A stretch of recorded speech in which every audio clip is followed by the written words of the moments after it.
আমি মুসলমান, আমারে নামাজ পড়তেই হবে। আমার যত কষ্টই হোক আমারে ফজরের নামাজ পড়তেই হবে, কারণ আমি তো মুসলমান।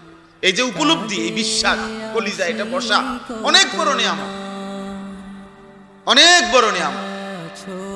যে নাফরমান আত্মভোলা হয়ে যায়, নিজেকে ভুলে যায় দোস্ত, ও আর ফিরতে পারে না।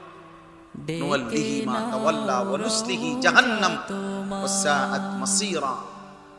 আল্লাহ বলেন আমার রাসূলের উল্টো পথে যে চলবে, আমার ঈমানদার মুত্তাকি মুমিন বান্দা যে পথে চলে তার উল্টো পথে যে চলবে, আমি আল্লাহ বললাম রাসূলের উল্টো মুমিনদের উল্টো পথে চললে, খোদার কসম আল্লাহ কোরআনে বলছে আমি তাকে ওই উল্টো পথেই চালাবো, আর এই উল্টো পথেই একদিন জাহান্নামে ফেলবো।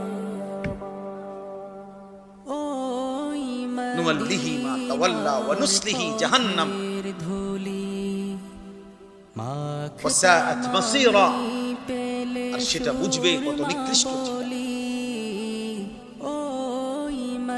আল্লাহ আমাদেরকে বুঝতে